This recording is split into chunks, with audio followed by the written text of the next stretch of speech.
जैसा कि गाइस आप यहाँ पर देख रहे हैं, आप लोग यहाँ पर देख रहे होंगे कि हम रेनॉल्ड नंबर कैलकुलेट कर चुके हैं दोनों साइड पर, एनुलस साइड पर भी और पाइप साइड पर भी। तो इसके बाद स्टेप नंबर 7 हमारा आ जाता है जीएच फैक्टर्स। अब हम जीएच फैक्टर को कैलकुलेट करेंगे। तो जीएच फैक्टर के लिए ये हमारे पास एक फार्मूला गिवन है जो कि J H is equal to H O D over K C mu by K to the power -1/3 mu over mu W to the power 0.14। इसी तरह सेम हमारा जो है ये एनुलस साइड पे था, सेकंड जो है वो हमारा पाइप साइड पे आ जाएगा। सेम यही फार्मूला, लेकिन ये यहाँ से हम कैलकुलेट नहीं करते, जबकि इसको हम एक फिगर ले लेते हैं जो कि हमारे पास फिगर 24 से हम यहाँ पर जीएच फैक्टर को जी तो गाइस, जैसा कि आपको यहाँ पर नज़र आ रहा होगा फिगर 14, फिगर 24 में आपको यहाँ पर दिखाया जा रहा है। यहाँ पर आपको लेफ्ट साइड पर भी, राइट साइड पर भी और बॉटम एंड टॉप सब चारों साइड्स पर आपको कुछ वैल्यूज़ लिखी हुई नज़र आ रही होंगी। इसके बाद इस ग्राफ के ऊपर आपको कर्व टाइप कुछ लाइंस नज़र आ रही होंगी जो एक ही पॉइंट को ज्वाइन कर रही हैं। अब हमने यहाँ पर देखना है कि हमारा जो रेनॉल्ड नंबर है उसको किस तरह से यहाँ पर हम प्लॉट करेंगे। उसको प्लॉट करते हुए हम यहाँ से जे एच फैक्टर की वैल्यू निकालेंगे। सबसे पहले हम देखेंगे कि हमारी जो वैल्यू है वो डिजिट कितने हैं। उसमें 5 डिजिट्स हैं, 588 40 40 हमारे पास ये वैल्यू है। तो यहाँ पर हम देखेंगे सबसे पहले 10,000 की वैल्यू को। 10,000 की वैल्यू से हम 5 डिजिट्स आगे जाएंगे, जहाँ पर 5 लिखा हुआ है 10,000 से आगे, उसको सीधा वर्टिकली हम उस लाइन को ऊपर ले जाएंगे। उस लाइन को ऊपर ले जाकर हम इससे ज्वाइन करेंगे ये जो कर्व लाइन है। यहाँ पर ज्वाइन करने के बाद यहाँ से हॉरिजेंटली हम मूव करेंगे। हॉरिजेंटली जब मूव करेंगे तो यहाँ पर जो ग्राफ के लास्ट में लेफ़्ट साइड राइट साइड पर जो वैल्यू लिखी हुई है, यहाँ से जो वैल्यू इसके साथ अटैच हो रही होगी उस वैल्यू को हम यहाँ से लेंगे। ये हमारा जी एच फैक्टर आ जाएगा जो कि रेनॉल्ड नंबर के एनुलस साइड का होगा। इसी तरह हम पाइप साइड का निकालेंगे जो कि हमारे पास है 989740 हमारे पास ये वैल्यू है। इसको भी सेम इसी तरह निकालेंगे। 10,000 से आगे 89 पर जाएंगे। 89 से सीधा हम एक लाइन ड्रॉ लेंगे 89 के ऊपर जो कि वर्टिकली होगी। उस वर्टिकली लाइन को हम सीधा इस कर्व लाइन के साथ अटैच करेंगे। कर्व लाइन के साथ अटैच करने के बाद इसको हम हॉरिजेंटली मूव करेंगे। हॉरिजेंटली मूव करके यहाँ से हम सेकंड का जी एच फैक्टर फाइंड आउट कर लेंगे। तो इस तरह से हमें जी एच फैक्टर यहाँ से मिलेगा। कैलकुलेट करते हैं। यहाँ पर हमें रेनॉल्ड नंबर की ज़रूरत पड़ती है। रेनॉल्ड नंबर को यूटिलाइज़ करते हुए हम यहाँ पर जे एच फैक्टर को निकालते हैं। तो यहाँ पर जे एच फैक्टर जो हमारा एनुलस साइड पे आ रहा है वो आ रहा है 167, जबकि इसी तरह जब हम पाइप साइड पर देखेंगे तो पाइप साइड पर जो हमारा जे एच फैक्टर निकलेगा वो निकलेगा, I think J H factor जो हमारा यहाँ पर आ रहा है वो आ रहा है 236। 236 हमारा आ रहा है। ये जी एच फैक्टर की जो वैल्यू है ये आपकी एग्जैक्ट वैल्यू नहीं आएगी, ये थोड़ा सा वेरी कर सकती है। आई थिंक आपकी शायद 170 आ सकती है, 175, 180 भी आ सकती है, 150, 140 तक भी आ सकती है। जे एच फैक्टर बेसिकली ग्राफ से देखी जाती है। इस वैल्यू को ग्राफ से हम नोट करते हैं तो ग्राफ में थोड़ा बहुत वेरी करती है वैल्यू, थोड़ा बहुत ऊपर नीचे हो सकती है। इसके बाद हम यहाँ पर स्टेप नंबर 8 को कंप्लीट करेंगे। स्टेप नंबर 8 हमारा होता है कंप्यूट। कंप्यूट में हम करते हैं सी म्यू ओवर के टू द पावर 1/3 को। तो सी म्यू ओवर के टू द पावर हम यहाँ पर 1/3 को कैलकुलेट किस तरह करेंगे। सी की वैल्यू हमारे पास गिवन है। सी की वैल्यू हमारे पास यहाँ पर चलो इनकी थी 0.44 मल्टीप्लाई बाय विस्कोसिटी जो है, विस्कोसिटी हमने निकाली थी यहाँ पर 0.99 डिवाइडेड बाय के लिए हमें यहाँ पर टेबल 4 को यूज़। जी गाइस, यहाँ पर जैसा कि आप लोग देख रहे होंगे ये टेबल 4 आपके पास यहाँ पर मौजूद है। टेबल 4 से हम यहाँ पर थर्मल कंडक्टिविटी फाइंड आउट करेंगे। तो यहाँ पर टेबल 4 में सबसे पहले आपके पास लिक्विड मटेरियल लिखे होंगे, ये मटेरियल की सीरियल बनी हुई है। उसके बाद आपके पास यहाँ पर टेम्परेचर लिखा होगा फ़ारेनहाइट में। थर्ड में आपके पास कंडक्टिविटी लिखी हुई है। तो यहाँ पर सबसे पहले आप अपना मटेरियल चेक करेंगे। मटेरियल चेक करने के बाद उसके सामने ही आप टेम्परेचर को देखेंगे। टेम्परेचर के बिल्कुल सामने आपको थर्मल कंडक्टिविटी डायरेक्टली आप यहाँ से निकाल सकते हैं। ये दोनों भी यहाँ से आपको मिल जाएगी। यहाँ पर आपके पास थर्मल कंडक्टिविटी बेंजीन की भी मौजूद होगी और टॉलोइन की भी थर्मल कंडक्टिविटी यहीं पर मौजूद है। दोनों की आप यहाँ पर चेक कर सकते हैं, जो कि यूज़ करना पड़ेगा। टेबल 4 में जब हम जाएंगे तो वहाँ पर हमारे पास टेबल 4 में से हमारे पास जो वैल्यू आएगी के की, वो कुछ इस तरह से होगी। 0.0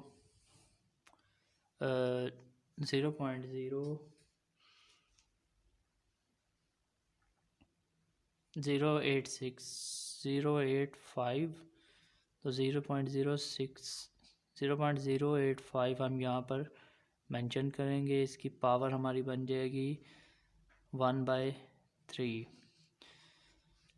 तो यहाँ पर हम जब इसको कैलकुलेट करेंगे, सी म्यू बाय के की पावर 1/3, तो ये इसका जो आंसर हमारे पास निकलेगा वो कुछ हमारे पास आएगा 1.728। ये हमारे पास इस तरफ कंप्यूट का आंसर आ जाएगा। इसी तरह हम यहाँ पर भी कैलकुलेट करेंगे तो यहाँ पर हमारा सी था 0.425 मल्टीप्लाई बाय म्यू हमारे पास था 1.21, और के की वैल्यू हमने जो है यहाँ पर निकाली है वो हमारी यहाँ पर वो आ जाएगी 0.090। तो हम यहाँ पर 0.90 को यहाँ पर लिखेंगे 0.090। इसकी पावर हमारी आ जाएगी 1/3। इसको जब हम कैलकुलेट करेंगे तो हमारे पास सी म्यू बाय के की वैल्यू यहाँ पर आ जाएगी, जो कि 1/3 है। हमारे पास इसका जो आंसर आएगा वो आएगा 1.88। इस तरह से हमने कंप्यूट भी कर लिया। कंप्यूट के बाद हमारा स्टेप नंबर 9 आ जाता है, जहाँ हम एच ओ हमारा हीट ट्रांसफ़र कोफिशिएंट है, जो कि आउटसाइड हीट ट्रांसफ़र कोफिशिएंट कहलाएगा। ये कैलकुलेट करेंगे। इसी तरह इनसाइड हीट ट्रांसफ़र कोफिशिएंट भी हम यहाँ पर कैलकुलेट करेंगे। पहले हम outside heat transfer coefficient find करेंगे। जीएच फैक्टर ये हमारे पास गिवन है 167, ये हमारे पास गिवन है। उसके बाद यहाँ पर K/DE लिखेंगे, तो K की हमारे पास वैल्यू यहाँ पर गिवन है 0.85 divided by D equivalent dia जो है वो हमने पीछे निकाला हुआ है। ये यहाँ पर देखें जी, इक्विवेलेंट डाया ये हमारे पास ये गिवन है, जो कि 0.0763, ये हमारे पास इक्विवेलेंट डाया आ गया।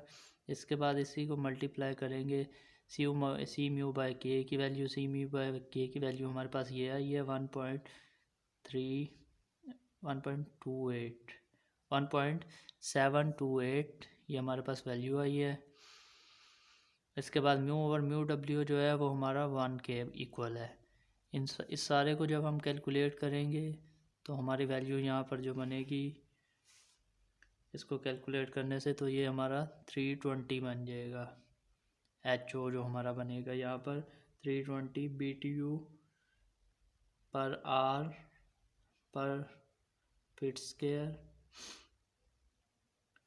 स्क्वायर इंटू फ़ारेनहाइट, ये हमारे इसके यूनिट्स बन जाएंगे।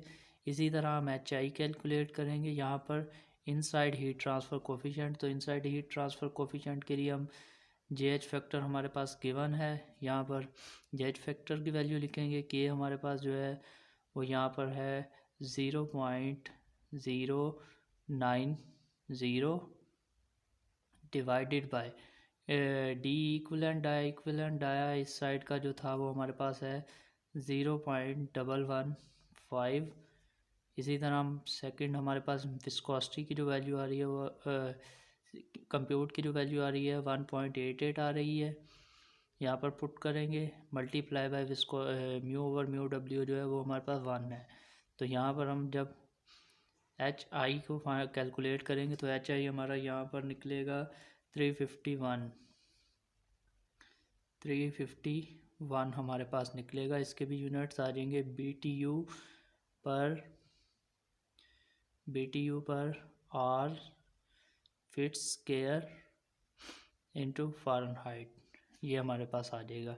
इसके बाद हम HIO निकालेंगे, inside and outside heat transfer coefficient.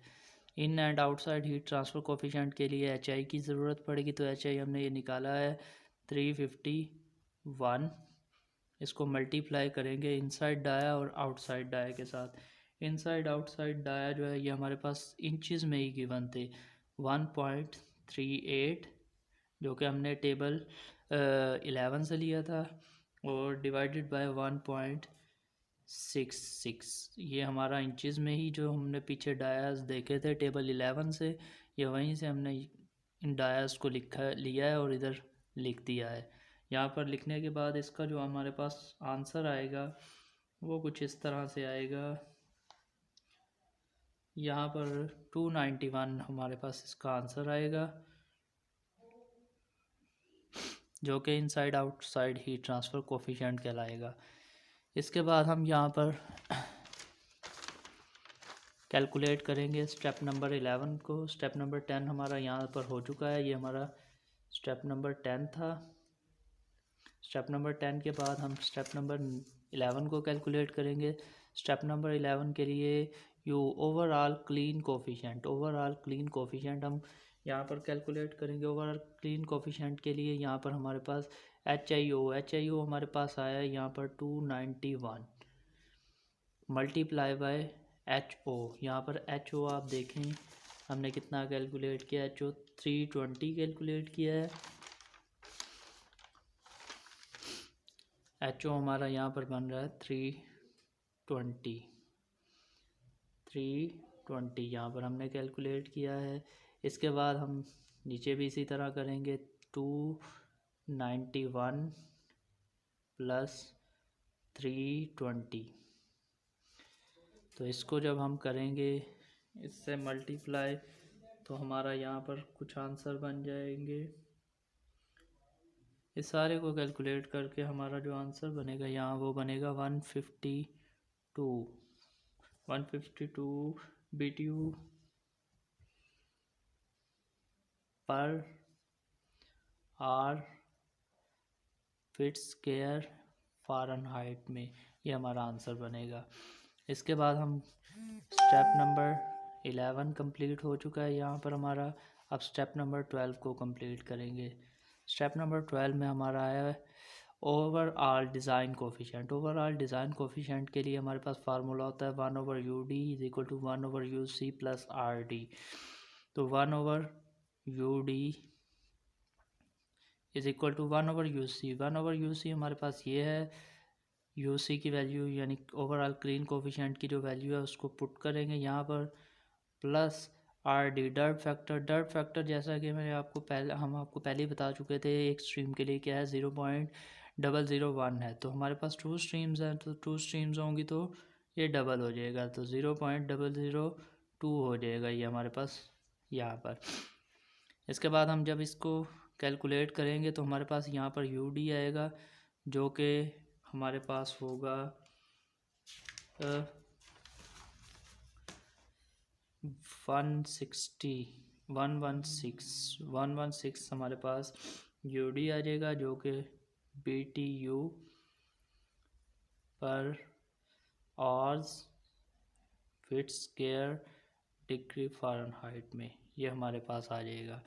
तो इस तरह से हमने UD and UC overall clean coefficient and overall design coefficient को भी कैलकुलेट कर लिया है यहाँ पर। तो इस तरह से हमारे 12 स्टेप्स कंप्लीट हो चुके हैं इस जगह पर। यहाँ पर जैसा कि आपको सबसे पहले हमने GH फैक्टर के बारे में बताया, GH फैक्टर किस तरह निकालते हैं, फिर स्टेप नंबर 7 के बाद स्टेप नंबर 8 पर आए कंप्यूट के लिए। कंप्यूट के लिए हमने सी म्यू ओवर के को बताया कि आपको ये किस तरह फाइंड आउट करते हैं। नंबर 9 पर आए तो नंबर 9 पर एच ओ यानी हीट कन्वेक्शन हमने आपको बताया, आउटसाइड हीट कन्वेक्शन के बारे में बताया कि वो किस तरह कैलकुलेट करते हैं, इनसाइड हीट कन्वेक्शन किस तरह कैलकुलेट करते हैं इस फार्मूले के थ्रू, इसमें वैल्यूज़ पुट करने के बाद। उसके बाद स्टेप नंबर 10 जो है वो हम पाइप साइड पर करेंगे, जो कि हमारा inside outside heat transfer coefficient होता है। Inside outside heat transfer coefficient का फार्मूला है H I multiply by I D over O D. यहाँ पर आई डी और ओ डी की वैल्यू रखेंगे और एच आई की वैल्यू को रखेंगे और हमारे पास यहाँ पर एच आई ओ आ जाएगा। एच आई ओ आने के बाद ओवरऑल क्लीन कोफिशिएंट को हम कैलकुलेट करेंगे। ओवरऑल क्लीन कोफिशिएंट का यहाँ पर फार्मूला है H O divided by H I O plus H O. इसकी वैल्यूज़ को पुट करेंगे, इनकी वैल्यूज़ जो हमारे पास गिवन है पीछे हमने फाइंड आउट की है, उनको पुट करने के बाद हमारे पास आंसर आ जाएगा। इसके बाद हम स्टेप नंबर 12 को कैलकुलेट करेंगे overall design coefficient. Overall design coefficient जो है वो हमारा होता है 1 over U D is equal to 1/UC plus R D. तो 1/UC और 1/UD के लिखने के बाद हम इनकी वैल्यूज़ को पुट करेंगे। इनकी वैल्यूज़ को पुट करने के बाद जब हम इनको कैलकुलेट करेंगे तो हमारे पास यू डी आ जाएगा। यू डी हमारे पास आएगा 116 BTU पर hour feet square into Fahrenheit में। ये हमारा आंसर आ जाएगा ओवरऑल डिज़ाइन कोफिशिएंट के बारे में। तो ओवरऑल डिज़ाइन कोफिशिएंट हमारा यहाँ पर आ चुका है। ओवरऑल डिज़ाइन कोफिशिएंट के बाद हम लोग अब आगे फर्दर इसकी थोड़ी सी कैलकुलेशन करेंगे।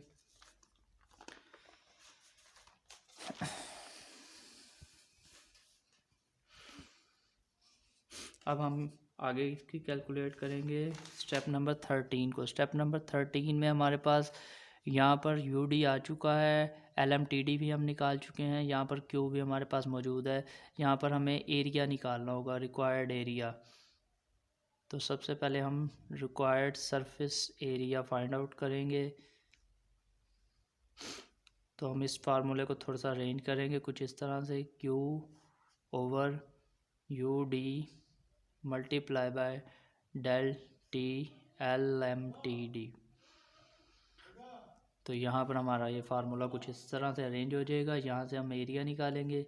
तो एरिया निकालने के लिए सबसे पहले हम इसके अंदर क्यू की वैल्यू को पुट करेंगे। क्यू हमारा यहाँ पर आएगा बेंजीन वाला, जो कि 166,940 डिवाइडेड बाय यू डी हमने जो कैलकुलेट किया है 116 मल्टीप्लाई बाय LMTD 28.8। इसको जब हम कैलकुलेट करेंगे तो हमारा यहाँ पर आंसर आएगा 50 फिट स्क्वायर में। तो यहाँ पर ये हमारा एरिया आ चुका है। इसके बाद हम कैलकुलेट करेंगे रिक्वायर्ड लेंथ को। अब हमारे पास रिक्वायर्ड लेंथ क्या है, क्योंकि हमने यहाँ पर बताना था कि हेयर पिन कितनी लगी हैं। तो हमने सबसे पहले एरिया फाइंड कर लिया कि हमारे पास जो एरिया है वो इतना एरिया है। अब हम इसके बाद अपनी लेंथ बताएंगे कि कितनी लेंथ हमें रिक्वायर्ड है। रिक्वायर्ड लेंथ के बारे में हम बताएंगे। तो रिक्वायर्ड लेंथ के लिए हमें यहाँ पर यूज़ करना पड़ेगा सरफेस एरिया। हमारे पास होता है रिक्वायर्ड लेंथ के लिए surface area divided by surface पर लीनियर लेंथ। यहाँ पर ये हमारे पास फार्मूला आ जाता है, इससे हम रिक्वायर्ड लेंथ निकाल लेते हैं। तो अब रिक्वायर्ड लेंथ के लिए हम यहाँ पर पुटिंग करेंगे रिक्वायर्ड लेंथ के लिए। तो यहाँ पर सरफेस एरिया जो है वो हमारे पास कितना है, सरफेस एरिया हमारे पास है 50। और यहाँ पर सरफेस लीनियर लेंथ के लिए हमें टेबल 11 ही यूज़ करेंगे। टेबल 11 में सरफेस पर लीनियर लेंथ हमारी लिखी हुई है, जो कि है 0.435। ये हमें टेबल नंबर 11 से ही मिलेगी। जब हम इसको कैलकुलेट करेंगे तो हमारे पास लेंथ आ जाएगी 1,115 फिट्स। तो ये हमारी लेंथ आ चुकी है यहाँ पर। जब हमारी यहाँ पर लेंथ कैलकुलेट कर ली है हमने, जो हमें रिक्वायर्ड लेंथ है वो हमारी 115 है। अब हमारी लेंथ हमें पता लग चुकी है। इसके बाद अब हम एक्चुअल एरिया फाइंड करेंगे कि एक्चुअल में एरिया कितना है। तो एक्चुअल एरिया फाइंड करेंगे कि एक्चुअल एरिया क्या था हमारे पास।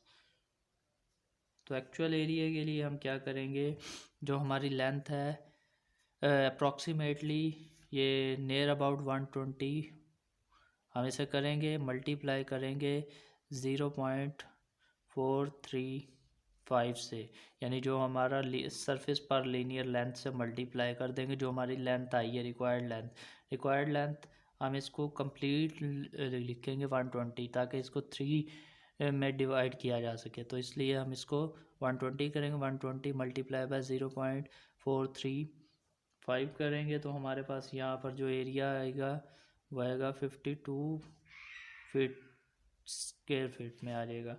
यहाँ पर हमारे पास अब एरिया ये आ चुका है। जब हमारे पास ये एरिया आ चुका है तो अब हम दोबारा से जो है इसको कैलकुलेट करेंगे ओवरऑल डिज़ाइन को, ओवरऑल हीट को। तो ओवरऑल हीट ट्रांसफ़र को हम यहाँ पर कैलकुलेट करने जा रहे हैं। तो उसके लिए दोबारा फार्मूला लिखेंगे। दोबारा फार्मूला लिखने के बाद हम इसको दोबारा से अरेंज करेंगे। इसी फार्मूले को यहाँ से यू डी निकालेंगे, ओवरऑल डिज़ाइन कोफिशिएंट, क्योंकि हमारी लेंथ जो है और एरिया जो है वो चेंज हो चुके हैं। लेंथ और एरिया आप देखें, पहले हमने 50 निकाला था, अब 52 है। तो 52 इट मीन्स के चेंज हो चुका है, लेंथ भी हमारी चेंज हो चुकी है। तो इसके लिए हमें ओवरऑल डिज़ाइन कोफिशिएंट को दोबारा से निकालना पड़ेगा। ओवरऑल डिज़ाइन कोफिशिएंट को निकालने के लिए हम यहाँ पर एक दफ़ा फिर से वैल्यूज़ को रखेंगे यहाँ पर। इसके बाद हम यहाँ पर 52 मल्टीप्लाई बाय 28.8, तो हमारा यहाँ से जो ओवरऑल डिज़ाइन कोफिशिएंट है वो 1